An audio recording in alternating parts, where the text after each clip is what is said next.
So, gendering in popular music culture isn't something that obviously that's unique to songs or tunes.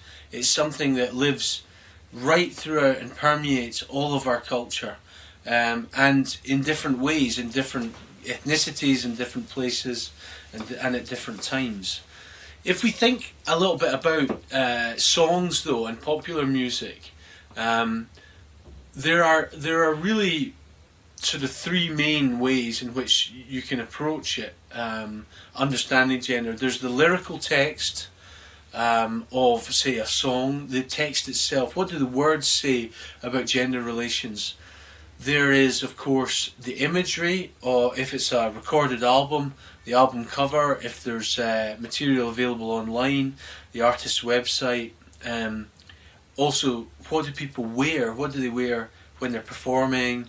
Those sorts of things also are part of how gender is constructed socially. Also, people play with those things too. If you think about performers like Annie Lennox and performers like her and others, of course, they play with gender and they play with those social connotations for gender. And of course, the third way is in musical sound itself. So we've seen how biological sex is different from social constructions of gender, and whereas sex is generally male or female, and as a biological fact, gendering, people can be a little bit of both. People can be both masculine and feminine at the same time. And generally in society, the masculine tends to stand for those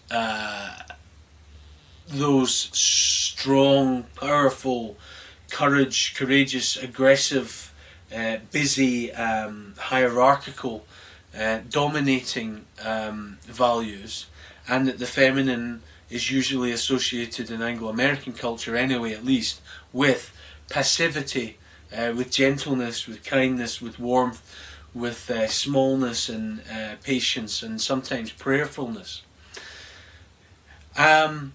And of course, gendering, if you take lyrics of songs, can be done densely or thinly too. So, like, she sings like an angel is a very gendered, very densely gendered way of describing somebody, a woman's singing voice. He batters the drum.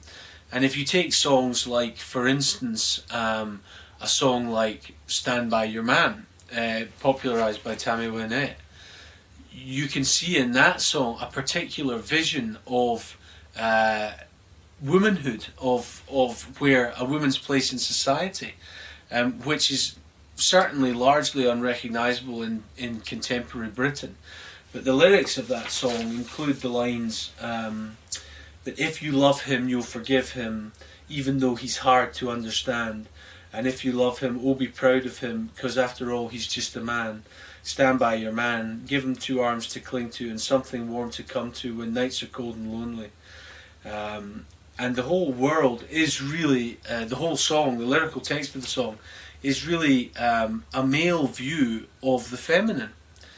And in many cases, many commentators have suggested that the history of popular musical culture is in some senses a male fantasy about femininity.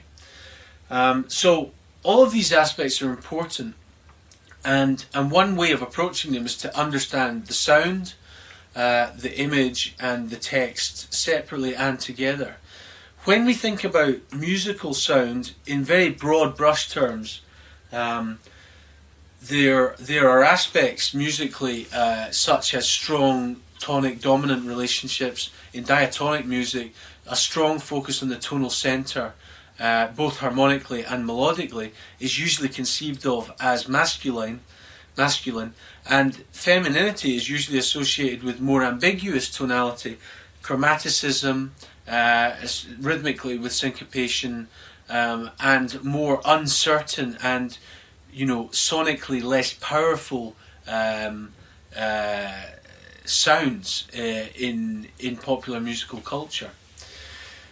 So, those are very broad brush ideas, but they give you a sense of how gendering is constructed both in lyrical text, in the images that we see in popular music, but also in the sound itself.